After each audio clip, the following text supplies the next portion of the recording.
Bonjour à tous et bienvenue sur votre chaîne Regard Africain. Aujourd'hui, nous restons au cœur du Bénin pour vous faire découvrir l'actualité et les réalités de notre pays. Restez avec nous jusqu'à la fin pour tous les détails. Nous vous invitons également à vous abonner à notre chaîne et à partager cette information afin que chacun soit bien informé. Maître Robert Dossou, ancien président de la Cour constitutionnelle, spécialiste justement de la matière constitutionnelle. Votre regard nous intéresse à projeter justement sur les leçons à tirer de ce qu'on a vécu le dimanche 7 décembre, ici même dans ce studio où vous vous retrouvez.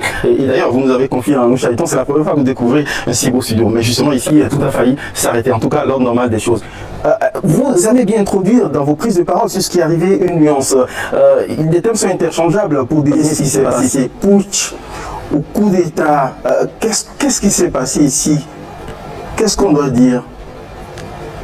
Il s'agissait ni plus ni moins d'un putsch ou pronunciamento. Le mot pronunciamento nous a été donné par l'Amérique latine, très habituée au putsch, notamment rimé par la United Fruit autrefois. Le putsch, c'est lorsqu'une institution de l'État non investie de pouvoir politique s'empare de pouvoir politique pour l'exercer. C'est ça qu'on appelle putsch ou pronunciamento. Le coup d'État, c'est lorsque un organe de l'État investi de pouvoir politique prive les autres organes de leur mission politique et s'accapare de toute la fonction politique. C'est ça qu'on appelle coup d'État. Maintenant, ça c'est ce que moi j'ai appris techniquement en sciences politiques, puisque j'ai fait de hautes études politiques et je l'ai enseigné pendant des années. Maintenant, il y a ce qu'on appelle l'évolution sémantique, l'usure sémantique. Il y a un glissement sémantique. Fait des glissements et fait que on emploie coup d'État à tout. Parfois, on ajoute des qualificatifs inappropriés. Lorsqu'on parle de coup d'État constitutionnel, ça laisse entrevoir que le coup d'État est validé par la Constitution. Alors qu'on devrait dire coup d'État à la Constitution. À la Constitution, au code de la Constitution, il y a d'autres expressions qu'on peut aussi utiliser. On va approfondir ces concepts avec vous sur d'autres plateaux, ce n'est pas le cas ici. Merci quand même pour cet éclairage lexical. Justement, parlant de discours. Le discours, mais je dois vous dire une chose. Oui. Le putsch relève d'un statut juridique bien précis. Et le coup d'État aussi relève d'un statut juridique qui parfois s'apparente au putsch. Et des coups d'État graves, très graves, peuvent tomber sous le coup de certaines lois. Mais nous aurons le temps si vous... Absolument. Puisque vous m'avez évité, votre chaîne m'a évité pendant des années. Mais ça, vous y êtes.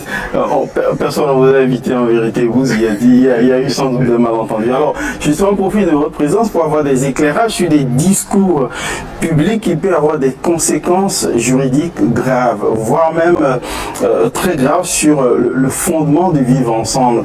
Lorsque, par exemple, on condamne le coup d'État ou le putsch et que juste en même temps, on invoque les éléments de motifs évoqués par justement les putschistes pour légitimer leur coup, sans les délégitimer du statut de se transformer en justicier.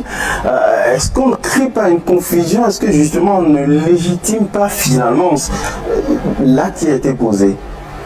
Le putsch étant illégal, d'une illégalité d'ordre public, c'est-à-dire une illégalité à laquelle aucune dérogation n'est permise. Alors, le droit qui régit le putsch, aussi bien droit interne, droit régional que droit international, n'a pas prévu qu'il y ait putsch, donc n'a pas prévu de motivation pour ni de motivation, ni de voie pour recourir au putsch. En conséquence, c'est inapproprié. C'est inapproprié. De vouloir défendre. Maintenant, au plan politique, chacun peut inventer ce qu'il veut, ce qu'il entend, mais aucun droit, ni national, ni régional, ni international, n'a prévu cela.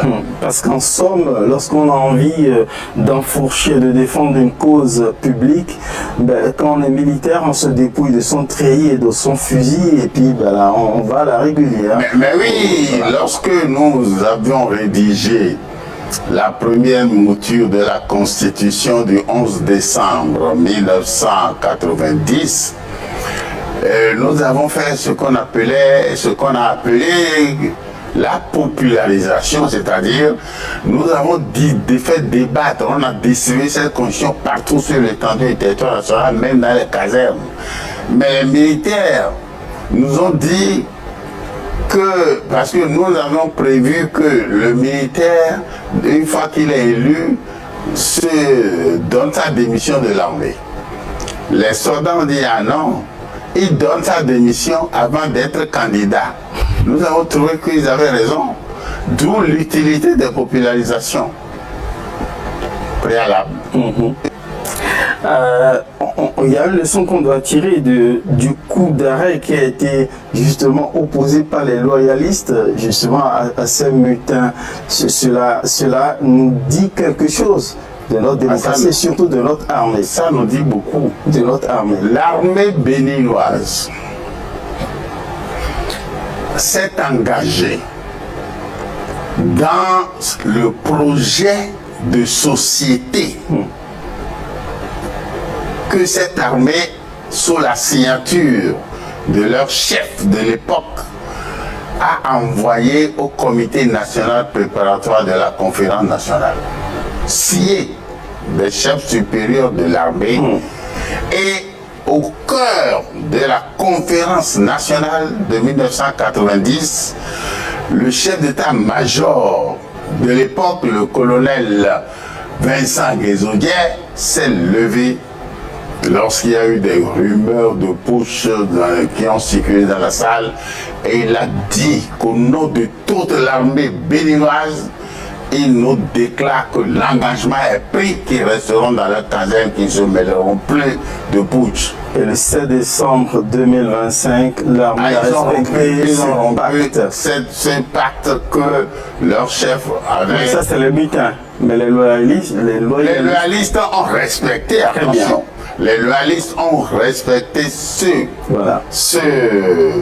pacte républicain. Et il faut les saluer. Il faut en être fier. Il faut en être fier.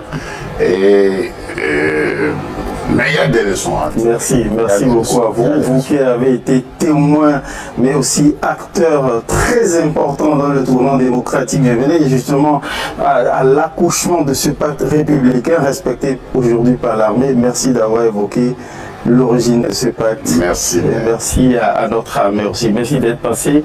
On ne va pas manquer de vous inviter. Mais il y a des leçons à tirer. Bien sûr, on va y revenir. Merci. Merci, Maître Robert Bossou.